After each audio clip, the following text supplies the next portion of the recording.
Muito bem. Vou ocultar aqui, ocultar. Então, a pergunta que eu faço é, estão todos vendo aí a tela do PowerPoint? Alguém Sim. pode responder? Então, tá. Então, eu vou pedir que vocês mantenham aí o áudio, né, desligado. E é o seguinte, o que nós vamos discutir é a origem da química, né, o início da química até a parte da química relacionada com o trabalho de Lavoisier. Né? Para quem não me conhece, eu sou o Kleber Anconi, sou professor do Departamento de Química e responsável por essa disciplina, que é Investigações em História da Química, né? Investigações em História da Química, a GQI 126.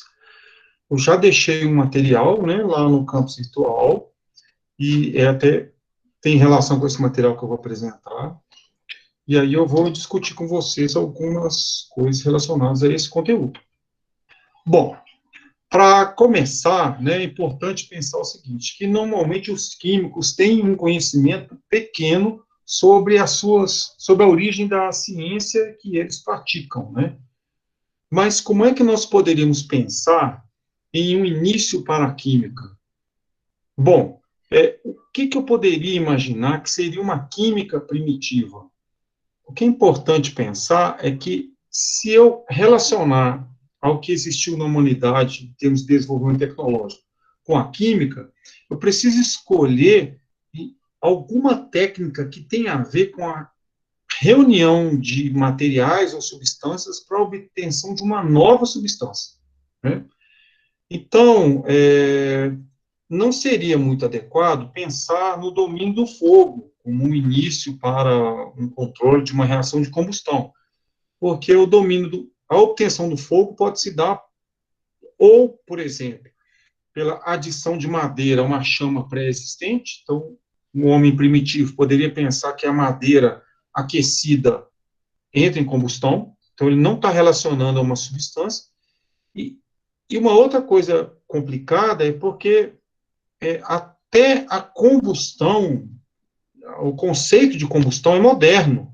Então, imaginar que existe uma substância que respiramos, né, que seria considerada aí, responsável pela combustão dos corpos, isso é um conceito moderno, e é preciso entender o que é oxigênio, e isso só ocorreu após o trabalho de Lavoisier, por exemplo.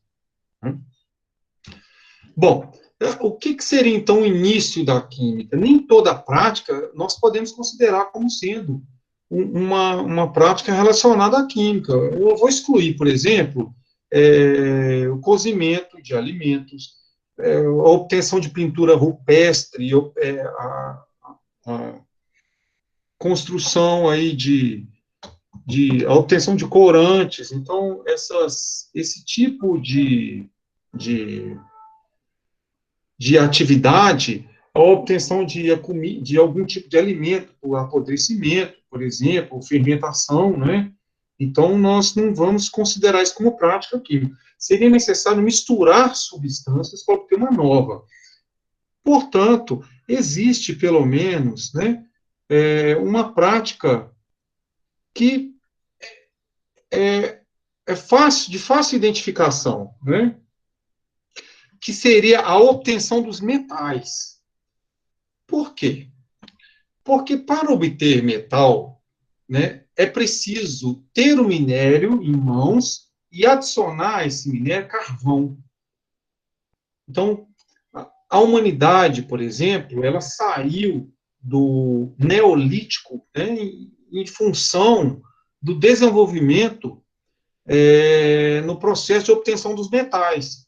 Curiosamente, existe uma relação entre o ponto de fusão do metal e o seu descobrimento. Não sei se vocês sabiam, mas o primeiro metal trabalhado não foi o ferro. Não foi o ferro. O ponto de fusão do ferro é elevado. Então, nós temos na antiguidade o cobre, né? E o ouro, que tem um ponto de fusão próximo a 1000 graus Celsius, ATM, mais ou menos, né? Que são os metais que inicialmente foram trabalhados. Portanto, temos aí a idade do cobre, né? Aqui uma representação né? Nós temos aqui uma representação, a invenção da escrita está mais ou menos aqui, ó, em 3.000 anos antes de Cristo, né? Está por aqui, ó, 3.000 anos antes de Cristo. Vamos considerar aí a invenção da escrita pelos egípcios, né? Os hieróglifos, e a idade do cobre antecede esse período, 5.000 anos aí antes de Cristo, né? Até 3.500 anos, mais ou menos. Tá? Como é que se obtém... Ah, só um detalhe, né? Como é que se obtém, como eu vou falar. O Egito que está na nossa cabeça, ele está praticamente na Idade do Bronze, tá? Ele está praticamente aqui, ó, o Egito, com pirâmides. Tutancâmon é 1.300 e pouco antes de Cristo. Então, esse Egito de faraós, pirâmides, né? Nós não vamos considerar, por exemplo, objetos de ferro. Só o ferro que é obtido por algum meteoro, mas não um processo de obtenção de ferro, né? A ordem cronológica, então, de obtenção desses metais tem alguma relação com o ponto de fusão. Então, nós temos, inicialmente, aí, a obtenção do cobre, olha o ponto de fusão do cobre, 1.085 graus Celsius, né? O ferro é 1.500 anos antes de Cristo.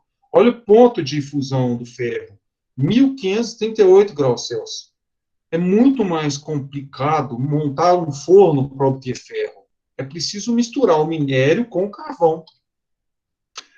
E, em termos de história, é importante considerar que uma múmia foi encontrada aí, que é o Otzi, nos Alpes. É uma múmia que foi descoberta, um cadáver descoberto em 1991, né? Ele assombrou a humanidade, porque aqui é uma representação de quem seria o Otzi, né? É um ser humano que está aí na idade do cobre. Ele continha um machado de cobre. Isso aqui é um machado, tá? Machado feito de cobre. Não é como os machados que conhecemos, né? A lâmina desse machado, ela tem mais ou menos esse formato, assim, né? É uma lâmina muito menor do que um machado moderno. Mas, e aqui uma faca de sílex, né? Ele tá uma roupa, a múmia, isso aqui é uma representação, tá?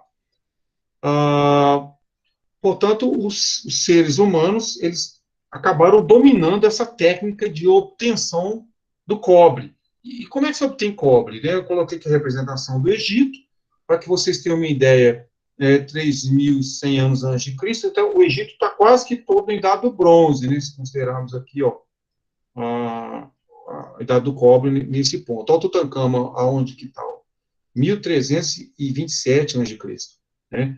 Então, eu não devo considerar outro tipo de metal, como, por exemplo, ferro, uma espada de ferro, uma adaga de ferro, a não ser que seja um ferro que tem uma origem em meteoros, não a obtenção, né, o processo. Como é que se obtém cobre? É preciso ter em mãos o minério verde, que está aqui representado, que é a malaquita, tá?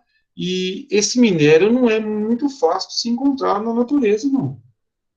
Então, é preciso ter esse minério, né, a malaquita, e você precisa misturar esse minério com carvão em uma fogueira e assim obter o cobre. Tem vídeos, né, na internet mostrando a maneira antiga de se obter o cobre, né? Bom, acontece que, posteriormente, né, os seres humanos descobriram que era possível adicionar este minério preto que está aqui representado, que é a cassiterita, é uma fonte de estanho, e assim obter o bronze. Tá? O bronze é uma liga de cobre e estanho que é mais fácil de ser moldada, mais resistente, né? E ela dá nome a uma época também, um período da história. Portanto, o início das práticas químicas podemos associar, de alguma forma, né, à obtenção dos metais. Bom, e no Egito, né, sabemos pelo material que foi encontrado posteriormente, os tesouros, né, no Egito antigo, os egípcios trabalhavam com, por exemplo, o ouro, né, e eles também praticavam uma espécie de arte muito antiga, que tinha relação com a preservação de um cadáver, né? Em função de aspectos relacionados ao que eles acreditavam, né? Esperava-se que um faraó ou uma outra pessoa poderia, no pós-vida, fazer uso, né, de seus pertences. Então, existia aí uma prática de tentar conservar o cadáver e também seus pertences, né? É mais ou menos na década de 20 que foi encontrada a tumba de Tutancâmon, né, com tesouros que até então, né, não tínhamos tanto conhecimento. O Tutancâmon não é um grande faraó, então até existe uma discussão sobre que se na verdade a sua tumba não seria sua mesmo, né? Tem uma discussão muito interessante que todos podem depois procurar. Egito antigo possibilitaria um semestre inteiro de discussões, né? Mas o que é importante nesse momento é comentar o seguinte: existe uma arte de trabalhar com desidratação, por exemplo, desidratação de um cadáver, mediante o uso de um sal, por exemplo, né? Para preservação, uso de corantes e alguma metalurgia rudimentar. É um conjunto de práticas que tem relação com o Egito. Curioso é que a terra, né, o Egito, não tem esse nome para o egípcio. Né? E isso é comum. Né? Por exemplo, o romano é que irá chamar Hélade de Grécia. Né? O grego, eles não consideram que a sua terra era a Grécia. Né? Então, o nome é particular da região. O Egito tem relação com uma palavra que é a palavra que, né? Porque isso significa terra preta. E isso é importante, porque a arte egípcia antiga recebeu o nome de Quemeia, que é a arte daquele local, que é o Egito antigo. Né? Quemeia, então, é a arte, o nome dado à arte egípcia antiga. Tem aqui uma representação, né? As pirâmides foram construídas num período curto, de algumas características aí dessa civilização. Hieróglifos, né, são muito interessantes. Né, eles foram de forma decifrados na era moderna. Tá? Ocorreu uma expedição de Napoleão. Posteriormente, Jean-François Champollion é que ele conseguiu entender, compreender os hieróglifos. E entender que quando existe uma representação de um pássaro, como aqui, na verdade, isso não representa o pássaro, mas um som. Então, aqui, por exemplo, uma representação de um pão, né? Isso tem um som. Então, é uma linguagem que tem fonemas, né? Nós fazemos uso de letras, e a associação das letras é que possibilita um som, né? Já o hieróglifo, o conjunto, isso aqui é um nome de um faraó, né, sempre está representado assim numa carta. Aquele símbolo que é a água, por exemplo, se representa um som. Né? Então, por exemplo, um círculo representa o sol, o Ra, né? Um conjunto de pele de raposa, né? Em função do seu nome, de como é dito isso na linguagem falada no Egito antigo, tem uma espécie de som de M. E esse símbolo assim, ó, um som de S. Portanto, eu acabei de escrever aqui, né, para os que conhecem os hieróglifos, Ramsés, né? E esse foi um dos truques utilizados. Isso aqui é uma representação para um faraó do nome Ramsés, né? Está aqui representado. Existiu a pedra de Roseta, descoberta na cidade de Roseta, e nela contém um texto escrito em 3 partes, uma delas está em hieróglifo, né? E em função do nome de algumas pessoas que não eram um nome de origem egípcia, né? Então, eles fizeram uso de letras. Então, hieróglifos têm letras também. É a partir daí, do uso de letras e de fonemas, né, que foi possível, então, a tradução dos textos antigos, né? Ela desenvolveu escrita, tintas técnicas, né, tem conhecimentos básicos aí, que permeia a mente das pessoas. É importante pensarmos que esse Egito antigo, ele está mais ou menos na Era do Bronze. Bom, eles começaram a pintar com grande variedade de cores, né, fabricavam tintas, e cores diferentes, obtidas, né, com tons que não foram obtidos em seu território, né, eram importados, como, por exemplo, a anilheira, né? A anilheira é uma planta estranha, né? Você fermenta essas folhas e obtém um corante azul. A partir dessa folha, nós não vamos considerar como essa prática inicial de química esses processos, né? Os egípcios, por exemplo, eles fabricavam cerveja, mas ela era feita com restos de material, por exemplo, que você coloca na boca e coloca aqui num balde, né? Então, não vamos considerar isso como uma prática antiga. Bom, é importante, então, comentar um pouco sobre como é que a química se desenvolveu no mundo moderno. E isso tem relação com a alquimia. Mas de onde vem essa alquimia? Preciso comentar, então, sobre a Grécia, né? A Alexandria é um centro importante na antiguidade, tinha uma biblioteca, tá? Que correspondia ao centro intelectual do mundo antigo, em torno de 70 mil livros na forma de papiro, tá? Eu coloquei aqui, vamos fazer uma indicação, olha onde que está a Alexandria. É uma coisa curiosa, eu não sei se vocês já prestaram atenção, mas o Egito é um país que está na África, tá? Esse Egito antigo, né, é um país localizado aí na África.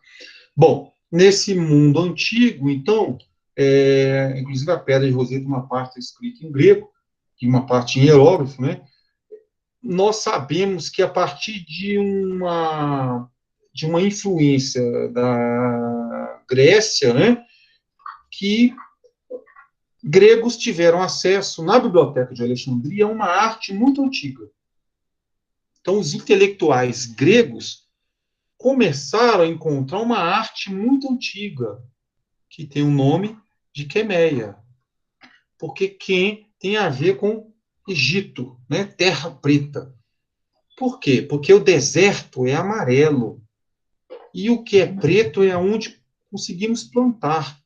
Portanto, a terra produtiva onde vivemos é o Egito, né? Bom, de acordo aí com um dicionário de Oxford, né? Terra preta tem a ver com aqui, ó, que é o que vamos utilizar, ó, que, tá vendo?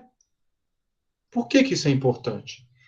Porque a arte egípcia antiga, praticada por alguns, a quemeia, né, praticada por alguns gregos, né, foi algo que se tornou conhecido a partir da Biblioteca de Alexandria.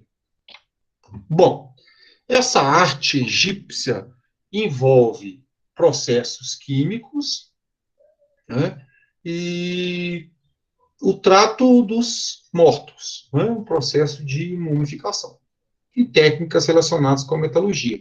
Existem documentos, como papiros, que possibilitam a apreciação dessas técnicas antigas. E a quemeia começou a ser praticada, então. Tá?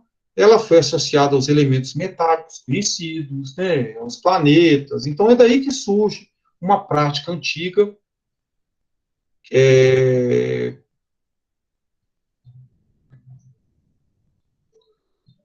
de estudo da matéria e de algumas transformações. Bom, esses praticantes da arte, eles tiveram acesso, então, ao material na Biblioteca de Alexandria, mas eles eram vistos aí como magos ou feiticeiros, né? E existia uma mistura conceitual, por exemplo, entre mudança de estado físico, mudança de estado ou reação química, né? Era um pouco obscuro. Nós temos os filósofos, que eram pessoas, em algumas situações, que não exerciam, não praticavam quemeia. Tá? O que sabemos de alquimia nos tempos modernos, se você perguntar nas rodas de conversa, né, o que se escuta são os elementos, a água, terra, fogo, ar. Mas qual é a origem dessa concepção de elementos? Essa origem tem a ver com os filósofos, né, na Grécia, porque a Grécia é uma região, tá? A Grécia não é só a Grécia, é uma região, a Grécia Antiga. Nós vamos considerar o Tales, que ele pensou que a água era o elemento fundamental de que todas as coisas se derivam. Mas como que ele pensou nisso? Olha, ele observou que existiam fósseis de conchas em cima de locais muito distantes do nível do mar. Ele observou que nuvens se formam. E é como se a Terra se transformasse em ar úmido. E ele observa esse ar, e esse ar se transforma em água, porque chove. E ele observou o assoreamento de um rio. O assoreamento é um estreitamento de um rio. Então ele pensou, olha, a água está virando terra. Então a água vira terra, não é?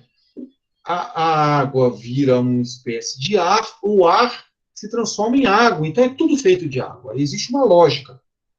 Né? Posteriormente, Empédocles pensou que esse conceito poderia ser aprimorado.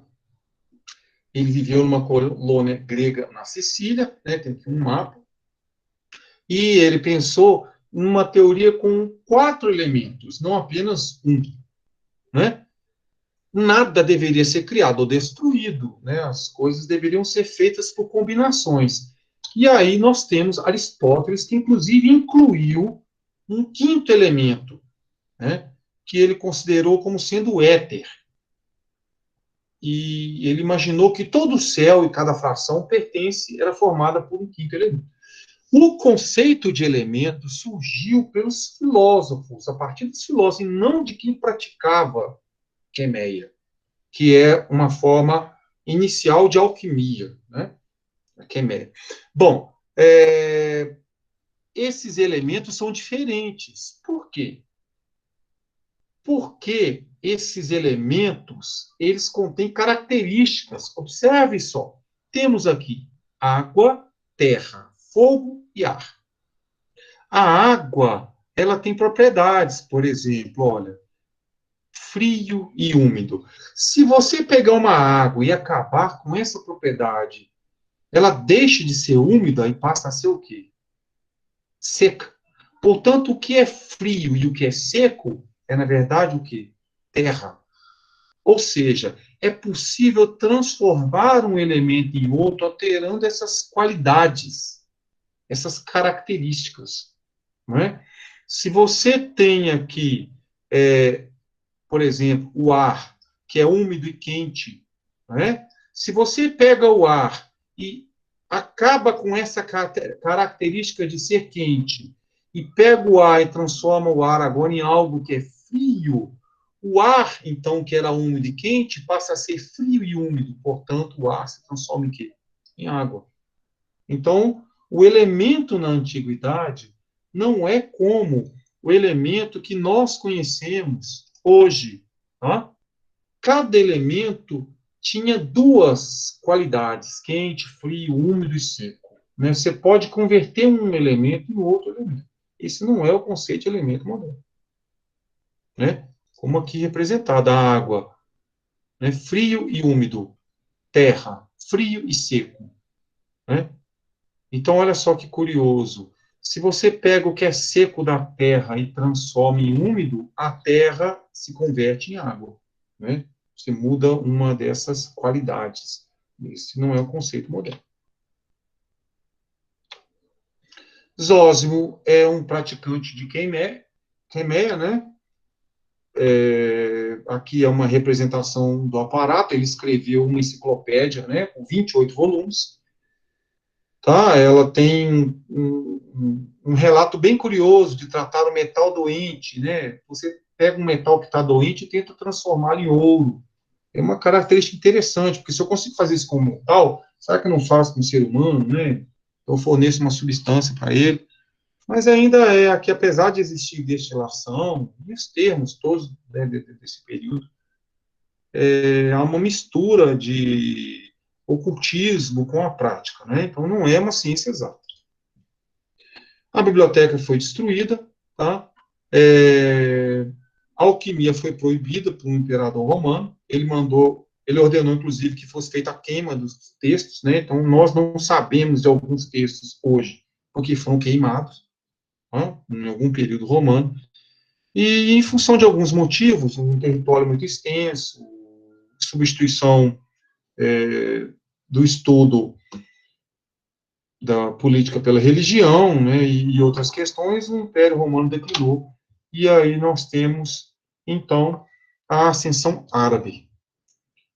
E aí algo muito interessante aconteceu, porque os árabes aproveitaram da cultura anterior e fizeram traduções. Então, a arte egípcia antiga, quemeia, recebeu um artigo al, e, portanto, passou a ser considerada a alquemeia, ou que vocês chamam hoje de alquimia. Então, quemeia ou alquemeia tem uma origem na arte egípcia antiga, porque essa é uma das discussões que existe atualmente sobre a origem da alquimia e sua relação com o Egito antigo, com Ken, que é o nome antigo do Egito, né? Existem outras explicações, mas essa nos parece muito coerente, né? No século aí, sétimo surgiu a religião do Islã, né? Em árabe significa humildade e submissão. Ocorreu uma expansão do domínio árabe, tá? E nós temos aí como domínio do Império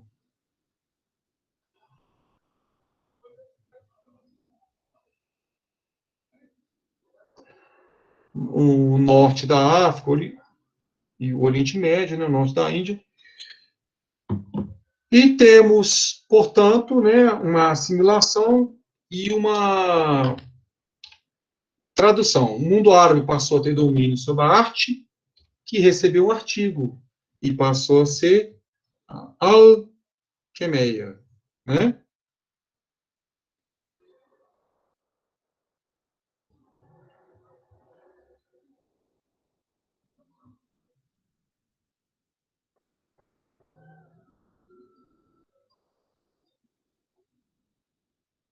Muito bem.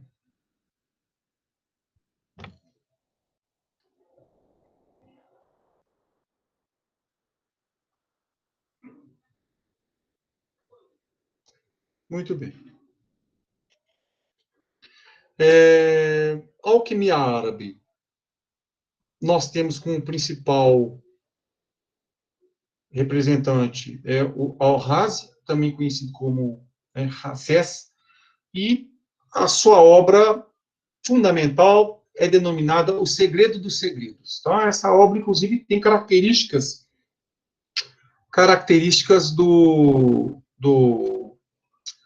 das obras mais modernas de química. Né? Então, é a alquimia mesmo, a principal obra, O Segredo dos Segredos. Ele era um estudioso, tá? Apresentou uma descrição de diversas substâncias, né? A primeira classificação dessas como animais, vegetais, minerais, né? É... Só um minuto.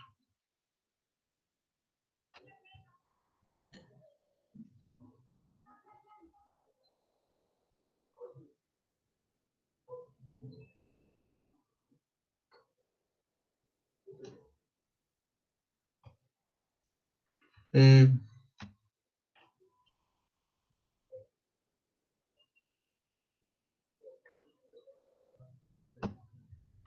Muito bem. O Império, então, ocorreu um declínio desse Império Árabe, né, e o Ocidente absorveu e começou a praticar a alquimia. Então, nós temos aí na Idade Média, tem até que uma representação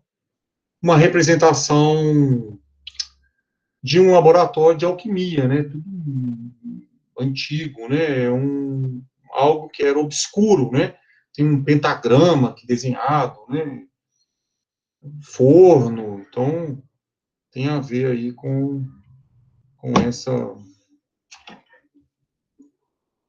essa imagem, né.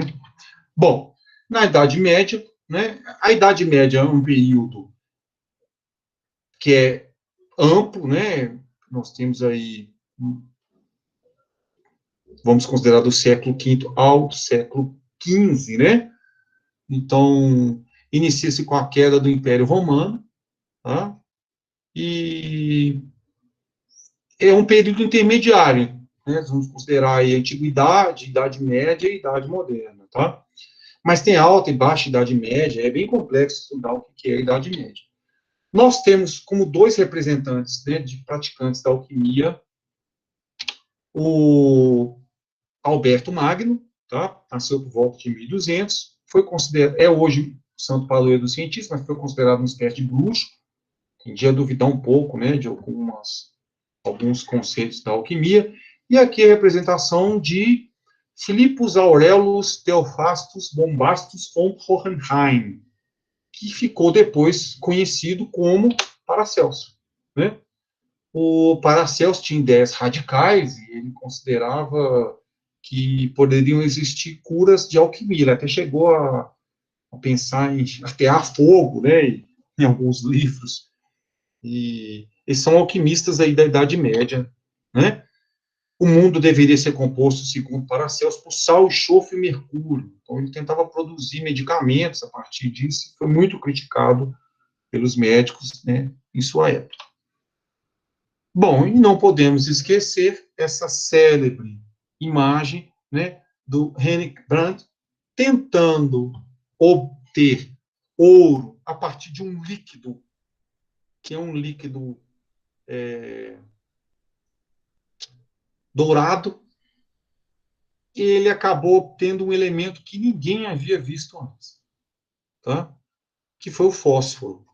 E o fósforo, ele entra em combustão, e essa é a imagem, né, que podemos considerar aqui um fósforo em combustão dentro desse espécie de balão, né? Portanto, ele iniciou uma busca por elementos que não eram conhecidos pelos humanos. No século XVII, iniciou-se uma mudança no registro dos experimentos de alquimia. Essa mudança começa com a publicação do livro de Skeptical Chemistry de 1661, por Robert Boyle, né? O Boyle, ele fez algo muito inovador para a época. Ele resolveu escrever os experimentos no idioma local. Então, ele escreveu um livro em inglês. Né? Alguns alquimistas não gostaram, porque ele estaria, talvez, revelando alguns segredos. Ele começa a registrar experimentos de alquimia numa língua que era acessível a todos. Esse aqui é o livro, Skeptical Chemistry, é escrito na forma de um diálogo, e o Robert Boyle afirma que as pessoas que acreditam na ideia dos 4 elementos, assim o fazem sem uma base sólida. Ele começa a questionar isso. Os livros e o material escrito por Robert Boyle, como estão escritos no idioma local, eles começam a dar um caráter mais científico para essa prática que tinha o nome de alquimista. Né?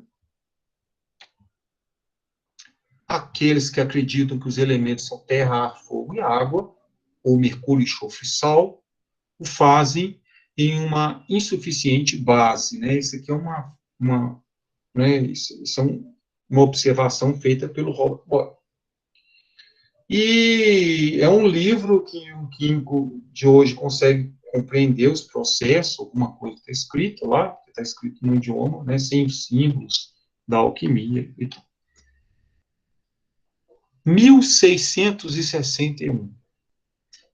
Em 1789, que foi publicado uma obra fundamental que deve, né, que marcou aí um registro de uma ciência praticada aí por mais de uma década, né, que é a ciência que vocês estão começando a praticar.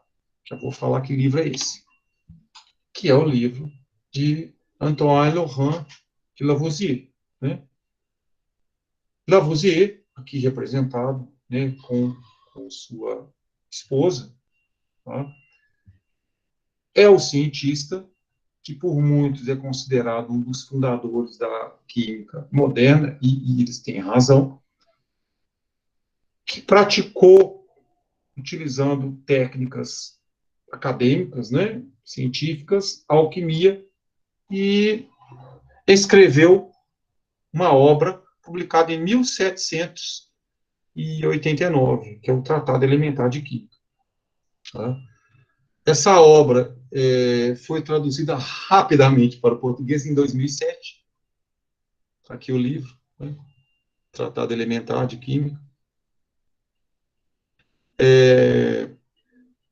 Indico a todo estudante de Química um livro que contém diversas gravuras e descrições, né? Um livro muito interessante.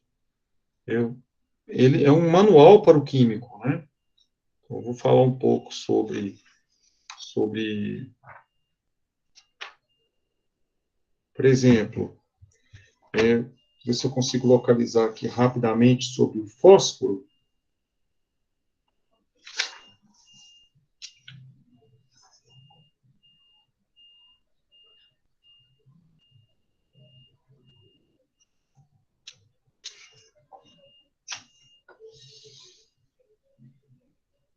Bom, temos tabelas de combinações, segunda parte.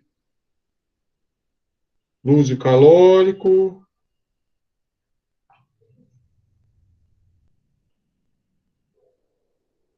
Quantidade calórico. Vamos ver se eu localizo aqui só uma parte. Tabela de combinação 141. Vamos ver se eu acho aqui alguma coisa que é interessante. Sobre o fósforo. Então, observe só o livro. O fósforo é uma substância combustível simples, cuja existência havia escapado das pesquisas dos antigos químicos. Em 1667, que sua descoberta foi feita por Bank, que fez mistério do seu procedimento. Logo, o que descobriu o segredo de Bank, ele o publicou. E o nome fósforo de Kuhnke, que lhe foi conservado até hoje, prova que o reconhecimento público se dá para aquele que publica, e não para quem descobre, quando este faz mistério. Então, aqui ele começa, ó, era só da urina que então se obtinha o fósforo, embora o método de preparar fora descrito em várias obras, e notadamente pelo seu Humbert, nas Memórias da Academia de Ciências, no ano de 1692. E aí ele vai ensinar que a partir de ossos é possível obter bom fósforo. Então, é um manual para o químico, né? Um manual para a ação, com as técnicas, com os aparelhos, com as substâncias, né?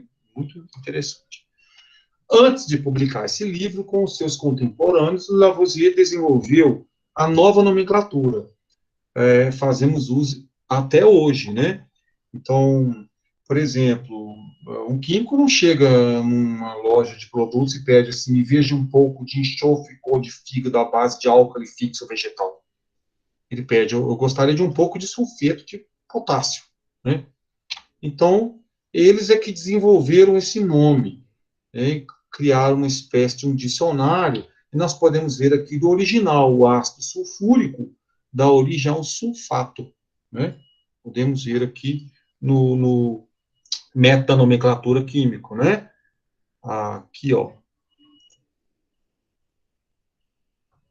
1787, 2 anos antes da publicação do livro de Lavoisier, sulfato. Então, ácido sulfúrico fornece o sulfato. o ácido sulfúrico, tá vendo aqui?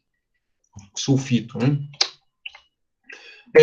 Os nomes também antigos, olha o ácido acético, né, que é o espírito, cadê?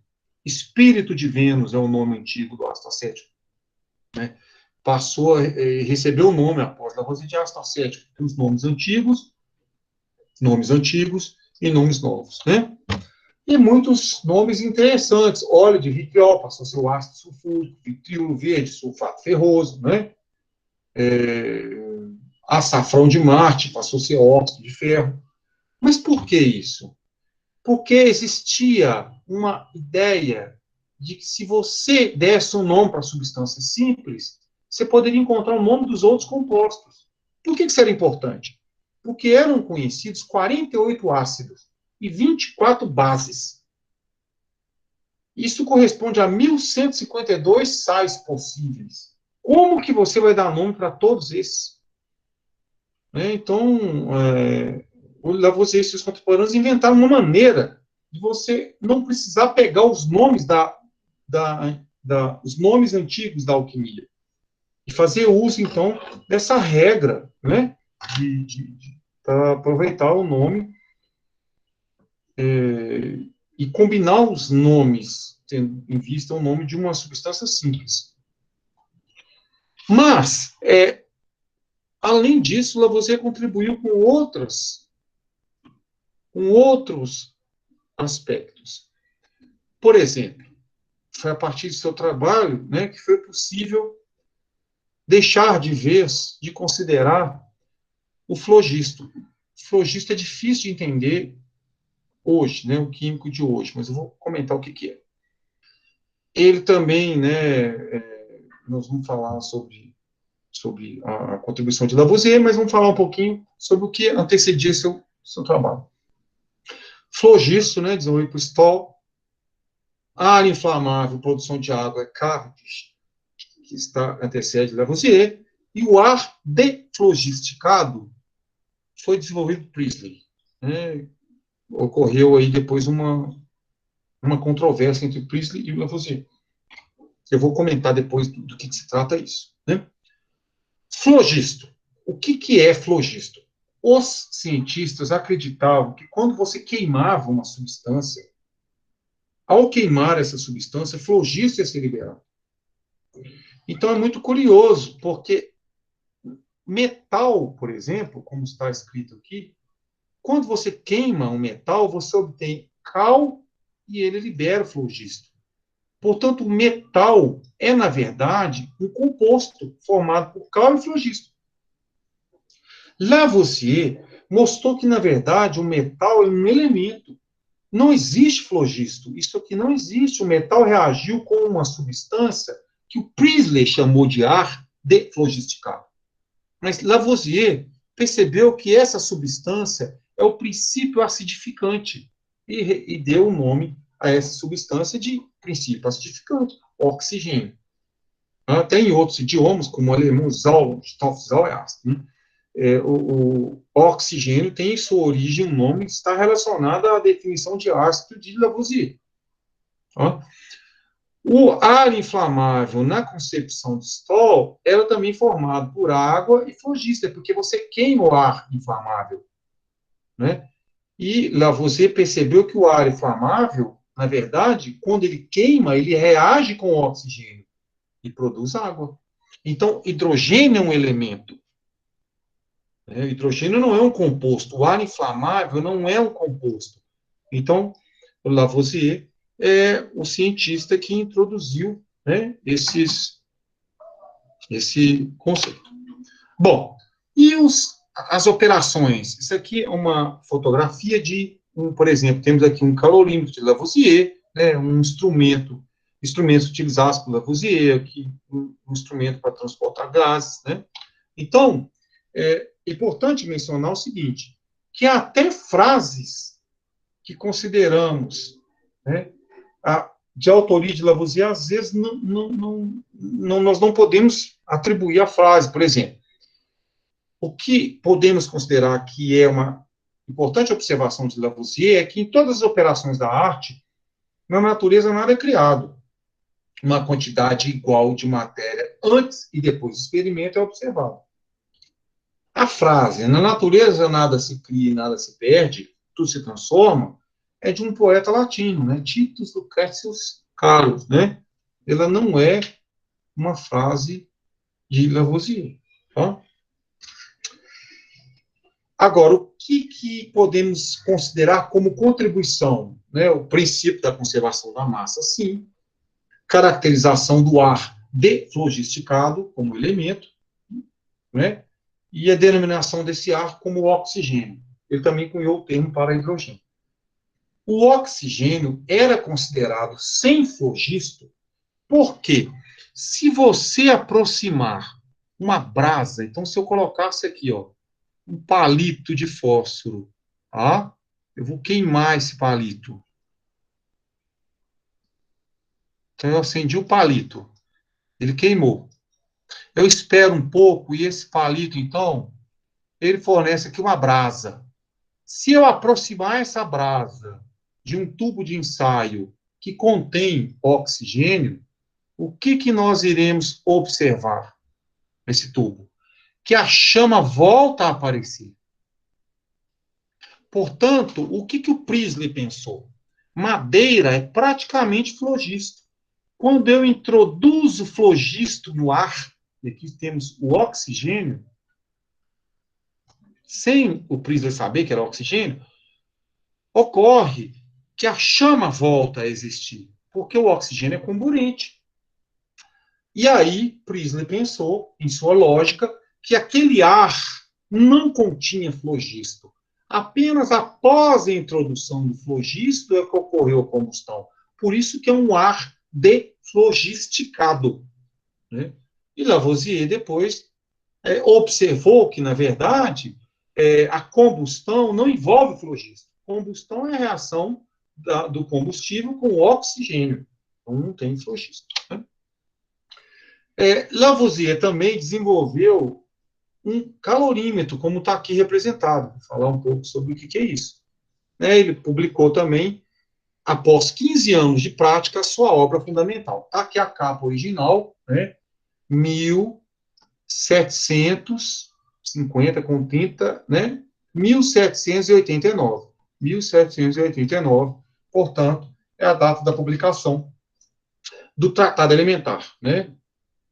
Está aqui em francês, tomo primeiro, tomo segundo, é uma obra fundamental de química, tá? Ele escreveu que tinha uma preocupação de seguir uma lei rigorosa, né? Ele não deveria concluir nada para além do que os experimentos apresentam, né? Ou seja, ele não deveria suprir com a imaginação o silêncio dos fatos. Então, esse é o tipo de característica da obra de Lavoisier. Eu vou falar ainda hoje sobre o experimento, né? Poderemos assistir, né, ao lado de Lavoisier, um experimento de decomposição da água, que não foi feito por eletrólise. O tratado elementar, né, tem uma primeira parte com exposição do seu sistema, formação dos fluidos eriformes e sua decomposição, né, combustão dos corpos simples, formação dos ácidos. Porque se você queima carvão, obtém-se um gás, mistura com água, ácido carbônico. Queima enxofre, obtém-se um gás, mistura com água, ácido sulfúrico. Queima fósforo, obtém um gás, mistura com água, ácido fosfórico. Então, o que ele pensou? Quando eu queimo, obtenho uma substância e misturo com água um ácido. Então, o objeto central da combustão, que é o oxigênio, produz um ácido. Portanto, ele é o princípio acidificante. Tá? Isso pode ser questionado e foi depois a partir do descobrimento do cloro, né? Porque não é possível decompor o ácido muriático. Se obtém com sal. Né? Bom, vou falar um pouquinho da obra, né? Uma obra ricamente ilustrada, né? Está aqui o original. Se você quiser desembolsar alguns milhares de dólares, você pode comprar a primeira edição, né? Possível encontrar por aí. É um pouco caro, né? O original. Bom, ele discute um pouco sobre o calórico e apresenta o seu calorímetro. Uma reação química pode acontecer aqui dentro, no interior do calorímetro da Lavoisier, né? Então, aqui dentro. E do lado de fora eu coloco o gelo. O gelo derrete, eu abro a torneira, recolho, então, a água que se fundiu e peso. E aí eu posso comparar, né, a combustão de fósforo, né, o que eu obtive de derretimento de gelo e associar o calórico liberado nessa combustão. Tá? Existe um problema no sistema de pesagem, porque temos aqui libra, onça e gross, né? Nós não fazemos uso hoje em dia disso. O Lavoisier recomendou frações de libra para entender, então, os processos químicos, né? Ele discutiu a formação dos ácidos pela oxigenação e temos aqui algumas representações, né, do aparato, são representações do próprio Lavoisier, tá? Então, nós temos aqui uma capânula de vidro em que eu posso aprisionar um gás. Isso aqui pode ser feito de madeira ou mármore, preenchido com mercúrio. Eu posso colocar aqui em cima a capânula de vidro, né, e colocar um cano por aqui, ó, e introduzir um gás, tá? Aqui pode entrar um ar, gás. Aqui é um material que, com uma lente, eu posso captar o sol e promover uma reação química no sistema fechado. Aqui temos um condensador usado por Lavoisier, né, o vapor entra, isso aqui tem uma parte que é a água fria, e aqui vai gotejar, né, recipientes para carregar, transportar gases, né, uma retorta, né, eu coloco ela numa chama e posso fazer um experimento aqui. Aqui o condensador também, né, o vapor sobe, nessa serpentina se resfria, eu recolho o líquido. O livro dele contém as tabelas, né, que são tabelas de frações de libra. São importantes essas frações, porque libra, onça e gross, um gross olha só que confusão, uma onça é 1/16 de uma libra, são 16 dracmas. Então, se a reação libera uma onça, 2 libras e 3 gross, como é que eu faço a conversão para saber, né? Se eu considerar as massas, né? Libera o calórico, mas se eu considero que são produzidos, né, essas quantidades, fica difícil. Então, ele introduziu aí as frações de libra, né? E eu vou mostrar agora, para finalizar essa nossa discussão, um exemplo de um experimento, né, que está descrito no livro de Lavoisier, para que você possa, né, olhar para uma retorta, que é algo que está aqui, e apreciar a obra de Lavoisier, né? As figuras, elas contêm letras, é muito interessante, ver assim, o forno C, D, E, F, é para você correr os olhos, ó, C, D, E, F, né? Então, aqui nós temos um forno, dentro desse forno tem um cano de vidro, tá? Esse vidro tem uma inclinação, e ele vai fazer um estudo da decomposição da água, não usando eletrólise. Então, na retorta, que é o que está aqui, né, aqui representado uma de verdade, se você colocar água, ela evapora, passa por dentro do forno, condensa, e no experimento 1, que é a preparação, né, o que nós vamos observar? A quantidade de água no frasco H é rigorosamente H igual à quantidade de água que colocamos na retorta. Tá? Então, ele fez esses experimentos porque a água era vista como uma substância simples, né? E os antigos relacionavam a água ao nome de um elemento. Então, ele vai fazer um experimento para demonstrar que isso não é verdade. No segundo experimento, e aqui começa a genialidade de Lavoisier, ele faz o seguinte: ele coloca no meio do caminho o carvão. Portanto, o vapor d'água passa por carvão em alta temperatura. Vocês conhecem a fórmula da água atual. Então, a água formada, eu posso escrever como sendo H2O, né? Se ela reage com o carvão, esse carbono irá reagir com o oxigênio. E o que sobra da água é um ar inflamável. É o H2, é o hidrogênio.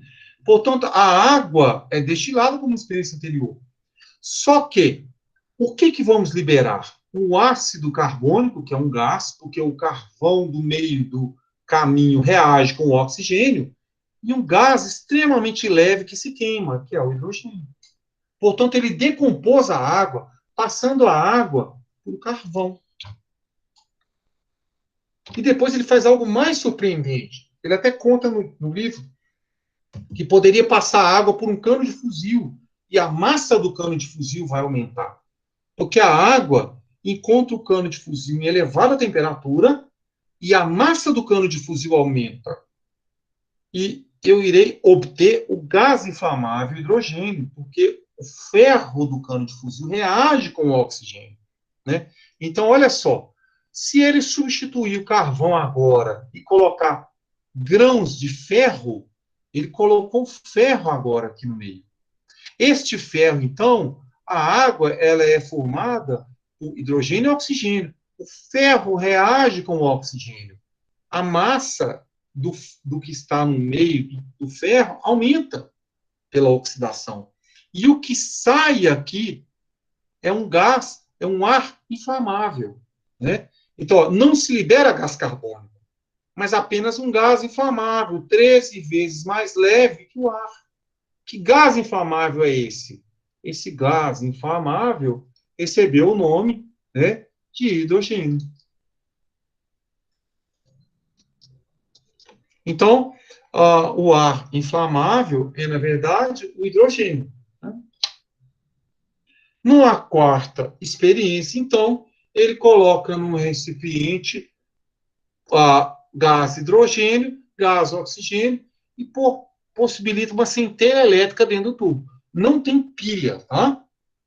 Pilha, nós estamos em 1789 na descrição desse experimento. A pilha, ela vai surgir em 1799, por volta. Tá? Então, a decomposição da água feita por Lavoisier, como acabei de mostrar, ela foi obtida por carvão e pela reação com ferro. Então, ele obtém, por um caminho direto, produtos. E aí ele pega agora o hidrogênio e o oxigênio e, por um caminho inverso, obtém a água.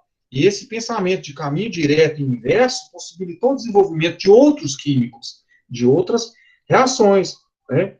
Vamos pensar, por exemplo, em eletrólise ou na produção de pilha, como que ela funciona. Bom, podemos enumerar, então, contribuições de Lavoisier. Ele, né, considerou que foi possível demonstrar que a teoria do flogisto não era consistente com os experimentos. Quando você queima, não libera o flogisto. Quando você queima algo, você está reagindo com o oxigênio. Se for um metal, a massa aumenta. Ele desenvolveu uma nomenclatura com seus contemporâneos, né? Enunciou a lei de conservação da massa e realizou diversos estudos relacionados ao ar inflamável, né, que recebeu o nome por Lavoisier de hidrogênio, e o ar deflogisticado, que recebeu o nome de oxigênio.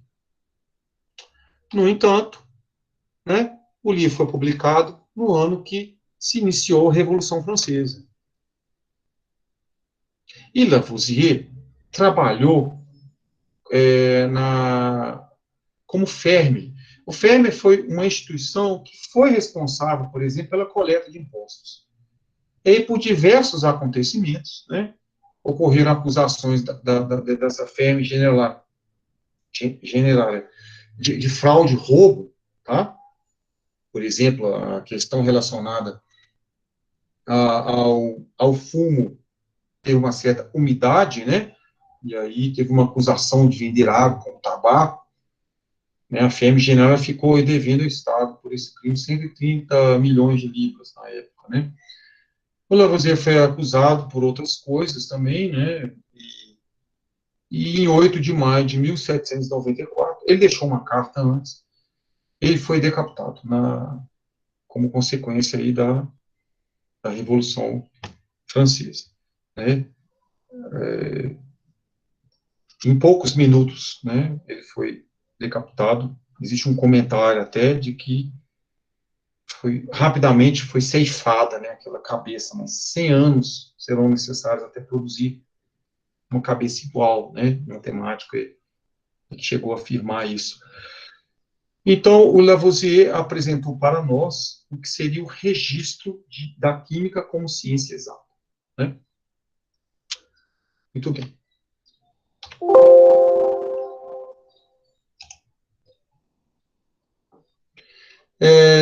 Então, nessa na discussão de hoje, né, eu vou voltar aqui. Na discussão de hoje, eu apresentei para vocês as origens do que seria a química, né, como ciência exata, né, e também o desenvolvimento que seria o estudo da arte egípcia antiga quemeia, que foi o encontro dos filósofos gregos, né, com essa arte antiga. Posteriormente, após o domínio árabe, quemeia recebeu o artigo e passou a ser alquemeia, né, ou alquimia, que chegou no Ocidente, né, e a alquimia, sempre relacionada com bruxaria, começou a ser desmistificada com o trabalho de Robert Boyle em 1661, Skeptical Chemistry. Né? Depois, o que temos é o desenvolvimento da, da, da química como ciência exata feita por Lavoisier e a publicação de sua obra fundamental em 1789, né, que é o Tratado Elementar, que é um livro que foi traduzido para português em 2007, né? Vocês podem fazer um investimento nesse livro e vale muito a pena ter um conhecimento sobre, né, as técnicas desenvolvidas para a química. E aí podemos dizer, então, que existe uma nova ciência no mundo, uma ciência exata, que é a química, né, a partir já do seu registro do tratado elementar. Bom, então é muita informação. Esse material ele ficará disponível, né, lá no campus virtual e eu espero, né, que vocês tenham entendido um pouco desse material. Parte dele já está lá disponível, né? Então eu vou nesse momento, inclusive, encerrar a gravação, né?